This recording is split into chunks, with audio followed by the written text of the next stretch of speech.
Assalamualaikum warahmatullahi wabarakatuh. Alhamdulillah kita bisa berjumpa kembali di channel Menelusuri Jejak Sejarah. Semoga para pencinta channel ini semuanya dirahmati dan dimudahkan rezekinya oleh Allah Subhanahu wa Ta'ala. Amin ya Rabbal Alamin. Para pencinta channel Menelusuri Jejak Sejarah, tanpa terasa, pemilu yang direncanakan tanggal 14 Februari 2024 semakin dekat. Bendera-bendera dan baliho partai yang dihiasi wajah-wajah pencari keberuntungan di pemilu 2024 juga bermunculan di setiap tempat, mulai dari kota hingga pedesaan. Terlihat pemandangan yang seragam. Dengan semakin dekatnya pemilu, kita dari sekarang sudah harus menilai mana capres dan cawapres yang layak untuk dipilih untuk memimpin negeri ini di masa yang akan datang. Pilihan tentu ada pada kita semua. Demikian juga untuk calon legislatif yang akan duduk di DPR.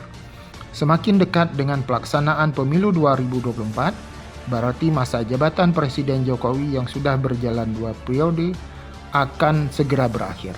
Selama Jokowi menjadi presiden dalam 10 tahun ini, banyak kebijakan-kebijakan yang diambil.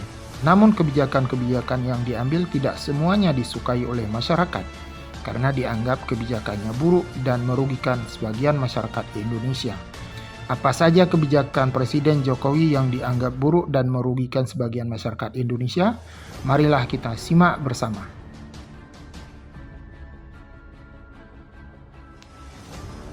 1. Anti-Islam dan anti-ulama. Mungkin kita tidak asing dengan istilah Hizbut Tahrir Indonesia atau HTI yang muncul di Indonesia pada tahun 1980. Secara perlahan organisasi ini terus mengembangkan kegiatan dakwah Islamiyah dan diterima baik oleh umumnya masyarakat Islam Indonesia. Apa tujuan dari organisasi ini? Dikutip dari kompas.com dari tulisan berjudul HTI Organisasi Politik Pan-Islamisme, ketahui sejarah dan tujuannya, menyebutkan bahwa organisasi ini bertujuan untuk mengembalikan umat Islam agar kembali taat kepada hukum-hukum Allah, yaitu hukum Islam, memperbaiki sistem perundangan dan hukum negara yang dinilai tidak Islami, agar sesuai dengan tuntutan syariat Islam, serta membebaskan dari sistem hidup dan pengaruh negara Barat. Tujuan dari HTI tersebut dianggap oleh banyak petinggi Indonesia yang sekuler di era Presiden Jokowi dapat mengancam keutuhan NKRI dan Pancasila. Akhirnya, HTI dibubarkan oleh pemerintah Jokowi pada tanggal 19 Juli 2017 tanpa proses pengadilan. Tentu hal ini mengundang keprihatinan banyak pihak, khususnya pakar hukum, mengingat Indonesia adalah negara hukum. Padahal organisasi ini pada masa presiden-presiden sebelumnya tidak dipermasalahkan, bahkan dianggap cukup membantu pemerintah dalam membentuk karakter baik masyarakat Indonesia. Mengapa pada masa pemerintahan Jokowi tiba-tiba dipermasalahkan?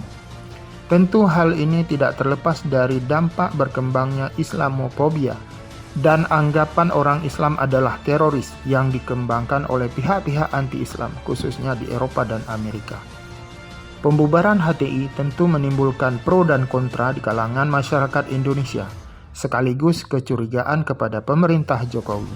Mereka yang tidak setuju dengan kebijakan ini, khususnya para ulama, dianggap musuh dan dimata-matai oleh pemerintah. Nasib serupa juga dialami oleh Front Pembela Islam atau FPI, yang juga dianggap bertentangan dengan Pancasila. Pembubaran FPI juga telah menimbulkan pro dan kontra di kalangan bangsa Indonesia. Banyak pihak menyayangkan pembubaran kedua organisasi ini, apalagi kedua organisasi ini tidak pernah diajak berdialog dengan pemerintah untuk mencari titik temu perbedaan paham. Sikap pemerintah membubarkan kedua organisasi ini sekaligus memusuhi ulama yang menentang kebijakan ini, dianggap banyak pihak telah menzalimi umat Islam. Tidak hanya sampai di situ, beberapa kasus lain juga mengindikasikan pemerintah Jokowi anti-Islam, seperti pernah mempermasalahkan orang Islam, khususnya ASN yang berjenggot, bercadar, bercelana jingkrang, menggeser beberapa perayaan hari besar Islam, dan memecat 56 anggota KPK yang dianggap membela Islam daripada Pancasila saat tes wawancara kebangsaan. Padahal setiap warga negara Indonesia yang taat kepada agama yang dianut itu adalah bagian dari pelaksanaan Pancasila itu sendiri. 2. Toleransi antar umat beragama yang salah kaprah. Indonesia adalah negara yang mengakui keberadaan agama Islam, Kristen, Hindu, Buddha, dan Konghucu. Karena Indonesia memiliki umat beragama yang beragam, sejak masa Presiden Soeharto sudah digagaskan toleransi dalam beragama. Setiap umat beragama tidak boleh menghina atau mengganggu umat beragama lain, khususnya dalam kegiatan keagamaan. Umat beragama tertentu juga tidak boleh memaksa umat beragama lain melakukan ibadah yang bukan dari agamanya. Karena hal ini bisa memicu konflik antar umat beragama. Bila konflik seperti ini terjadi, tentu dapat mengganggu masyarakat Indonesia dalam berbangsa bernegara. Di masa Presiden Jokowi, kalangan-kalangan tertentu yang mendukung pemerintah mencoba memunculkan kebiasaan-kebiasaan baru yang sebelumnya tidak pernah ada, seperti mengucapkan salam 5 agama dalam forum resmi. Umat beragama diajak terlibat langsung membantu umat beragama lain dalam mempersiapkan perayaan agama. Umat beragama juga diajak membangun tempat ibadah umat agama lain, dan antar umat beragama diajak mengucapkan selamat hari raya bagi umat agama lain. Padahal tidak semua umat beragama boleh melakukan hal-hal yang demikian, misalnya Islam. Agama ini sangat melarang umatnya untuk ikut serta secara langsung dalam kegiatan agama lain. Namun di sisi lain, Islam sangat menghargai setiap pemeluk agama lain yang menjalankan ajaran agamanya. Hal ini tidak dipahami oleh pihak-pihak tertentu termasuk dalam lingkungan pemerintah Jokowi. Lalu dimunculkanlah stigma Islam tidak toleransi terhadap agama lain. Bila toleransi beragama ala pemerintah Jokowi dipraktekkan oleh umat Islam, hampir semua ulama berpendapat bisa merusak iman umat Islam itu sendiri. Biarlah ajaran Islam diurus oleh umat Islam itu sendiri. Dalam hal keagamaan, tugas pemerintah salah satunya adalah menjaga toleransi beragama yang sudah berjalan harmonis. Bukan sebaliknya, menciptakan hal-hal baru yang belum tentu bisa diterima oleh semua agama. 3. Rajin meningkatkan hutang luar negeri. Berbeda dengan Presiden SBY yang berusaha menekan jumlah hutang luar negeri Indonesia sampai ke titik terendah dalam sejarah Indonesia, Presiden Jokowi justru sebaliknya, rajin meningkatkan hutang luar negeri Indonesia. Dikutip dari cnbcindonesia.com dari tulisan berjudul "Hutang luar negeri Indonesia bertambah 1,570 triliun rupiah, Cina paling melesat", menyebutkan bahwa hutang luar negeri pemerintah Indonesia hingga bulan Agustus 2023 tercatat sebesar 395,15 miliar US dollar atau setara dengan 6.203 triliun rupiah. Angka ini bertambah sebesar 101,11 miliar US dollar atau setara dengan 1.571,66 triliun rupiah. Bila dilihat dari sejak awal Presiden Jokowi menjabat presiden dari tahun 2014. Bila dilihat negara mana yang paling besar memberikan hutang luar negeri kepada pemerintah Indonesia, sumber yang sama menyebutkan bahwa Singapura pada periode pertama dan kedua adalah negara yang paling besar memberikan hutang luar negeri kepada Indonesia, disusul Amerika Serikat, Jepang, dan Cina. Hingga Agustus 2023, hutang pemerintah Indonesia kepada Singapura sebesar 55,27 miliar US dollar. Sedangkan Cina hingga Agustus 2023 mencatat angka sebesar 21,5 miliar US dollar. Dari total jumlah hutang pemerintah era Jokowi, sebagian besar digunakan untuk membangun jalan tol di Jawa dan Sumatera sepanjang 1.697 km. Besarnya hutang luar negeri pemerintah Indonesia tentu menjadi beban berat masyarakat Indonesia di masa depan dalam hal pembayaran, khususnya pemerintah pasca kepemimpinan Jokowi.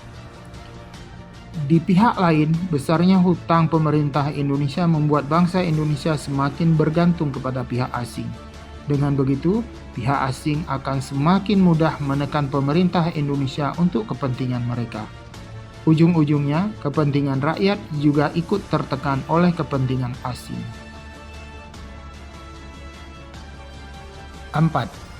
Simpang siur penanganan pandemi COVID-19. Januari 2020, virus corona atau sering juga disebut COVID-19 mulai mengganas di Cina dan mulai menyebar ke berbagai negara termasuk Indonesia. Mereka yang mengalami panas tinggi, apalagi yang akhirnya mengalami kematian, dicurigai tertular virus corona. Badan Kesehatan Dunia atau WHO tidak tinggal diam. Tanggal 11 Maret 2020, WHO menyatakan sebagai pandemi global. Kondisi ini menyebabkan masyarakat dunia menjadi sangat resah dan berusaha mencegah penularan virus ini, termasuk di Indonesia. Situasi ini membuat pemerintah Indonesia yang dipimpin Jokowi menyatakan darurat kesehatan sesuai Kepres nomor 11 tahun 2020. Di Indonesia, pencegahan dilakukan dengan melibatkan banyak kalangan, termasuk aparat keamanan, dan menempuh berbagai cara termasuk dengan membuat banyak peraturan dan menabrak berbagai norma agama seperti melarang masyarakat sholat di masjid atau rumah ibadah lainnya. Norma sosial juga ditabrak seperti melarang masyarakat berkumpul, bersekolah, dan bekerja. Hal ini kemudian memunculkan pertentangan dari masyarakat terhadap pemerintah. Apalagi pemerintah membolehkan mal dibuka sementara toko harus ditutup. Bepergian dengan pesawat udara dibolehkan, walau harus swab. Namun, bepergian jarak jauh dengan bus dilarang. Di pihak lain, bantuan sembako dan biaya hidup yang diberikan pemerintah Jokowi sangat kecil untuk menopang kebutuhan hidup. Sumber dari CNBC Indonesia menyebutkan bahwa biaya yang dikeluarkan pemerintah Indonesia untuk mengatasi penularan virus corona sebesar 885 triliun rupiah lebih yang bersumber dari APBN.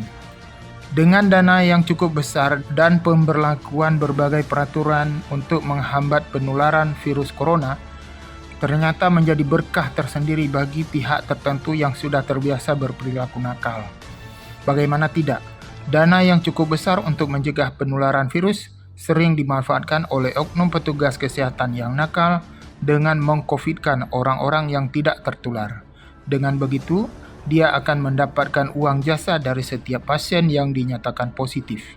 Di pihak lain, aparat keamanan dijadikan alat untuk memaksa orang sebanyak-banyaknya untuk divaksin corona. Padahal, tidak semua orang tahan terhadap vaksin tersebut. Beberapa kasus justru vaksin corona menjadi penyebab kematian pasca divaksin. Ujung-ujungnya, pihak yang memaksa dilakukan vaksin lepas tangan. Belum lagi biaya swab atau tes PCR termasuk mahal bagi kalangan yang sangat merasakan kesulitan ekonomi saat pandemi COVID-19. Dalam kondisi yang serba sulit masa pandemi, ditambah pemaksaan harus vaksin minimal 2 kali, dan berbagai peraturan yang memaksa, kalangan tertentu di lingkungan pemerintahan yang menangani COVID-19 menjadi serba salah dalam menangani COVID-19. Hal ini diperburuk lagi dengan banyaknya kalangan tertentu yang mengambil kesempatan dalam kesempitan. 5. Menghidupkan kolusi dan nepotisme menjelang pemilu 2024. Kolusi dan nepotisme adalah dua istilah yang populer menjelang dan pasca kejatuhan Soeharto. Kolusi adalah kesepakatan jahat untuk mencapai suatu tujuan. Sedangkan nepotisme adalah sebuah perilaku yang dilakukan oleh pihak tertentu untuk membantu anggota keluarganya atau teman dekat untuk mendapatkan keuntungan tertentu. Kedua perilaku buruk ini ditekan habis di era awal reformasi hingga masa SBY. Namun kedua perilaku ini di akhir masa jabatan Jokowi sebagai presiden dimunculkan kembali oleh keluarganya dalam hal pencalonan Gibran Rakabuming Raka sebagai calon wakil presiden. Gibran yang lahir tanggal 1 Oktober 1987 saat dicalonkan sebagai calon wakil presiden baru berusia 36 tahun. Banyak pihak yang menduga pencalonan ini atas restu ayahnya, yaitu Jokowi yang sudah berada di akhir masa jabatannya sebagai presiden.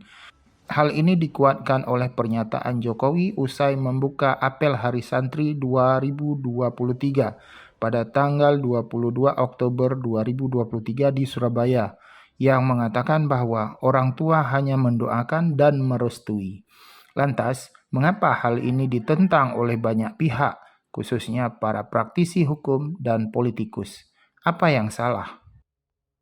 Undang-Undang Pemilu Nomor 7 Tahun 2017 salah satunya menyebutkan bahwa calon presiden dan calon wakil presiden berusia paling rendah 40 tahun. Bila merujuk pada undang-undang tersebut, maka Gibran yang dicalonkan sebagai cawapres belum cukup umur, karena saat itu ia masih berusia 36 tahun. Perjuangan untuk menjadi cawapres tidak berhenti sampai di situ. Dengan melibatkan Ketua Mahkamah Konstitusi yang saat itu dijabat oleh Anwar Usman, sekaligus pamannya Gibran dan beberapa hakim MK lainnya, pelanggaran kode etik pun dilakukan secara berjamaah dengan merekayasa hukum. Bermula dari gugatan seorang mahasiswa asal Surakarta yang menggugat MK tentang usia calon presiden dan wakil presiden. Gugatan ini dikabulkan oleh Ketua MK dengan memutuskan bahwa seorang yang sedang atau pernah menjadi kepala daerah boleh menjadi calon presiden atau wakil presiden meskipun belum mencapai usia 40 tahun. Keputusan MK tersebut sangat disayangkan oleh banyak pihak dan memunculkan polemik di tengah masyarakat Indonesia, khususnya di kalangan praktisi hukum dan politikus di tanah air. Kontroversi semakin tajam setelah Gibran menerima pinangan Partai Golkar dan Gerindra untuk menjadi cawapres dari Prabowo Subianto. Kontroversi ini membuat Majelis Kehormatan MK yang diketuai oleh Jimli Asidiki akhirnya memberhentikan Anwar Usman sebagai Ketua MK. Namun Gibran yang sudah dicalonkan sebagai cawapres tidak dibatalkan. Tentu proses pencalonan Gibran sebagai cawapres yang penuh kontroversi telah merusak etika berpolitik di tanah air. Hal ini lebih diperparah oleh sikap Jokowi sebagai presiden akan ikut berkampanye. Ya, siapa lagi kalau bukan untuk pasangan nomor 2. Bila sudah seperti ini bisa ditebak, penggunaan fasilitas dan anggaran negara akan terjadi. Itulah beberapa kebijakan buruk yang pernah ada di masa pemerintahan Presiden Jokowi. Kami yakin masih ada beberapa kebijakan buruk lainnya yang tidak diungkap di sini, mengingat terbatasnya waktu. Kita berharap ke depan hal ini tidak terjadi lagi dan pemimpin yang terpilih di masa depan lebih arif dalam menjaga hal-hal yang sudah berjalan harmonis. Sebelum kami akhiri, kami ucapkan terima kasih bagi Anda yang sudah bersedia menonton video ini hingga selesai. Bila ada yang ingin dikomentari, silahkan ditulis di kolom komentar. Tentu, jangan lupa subscribe dan share juga. Demikian saja, semoga ada manfaatnya bagi kita semua. Assalamualaikum warahmatullahi wabarakatuh.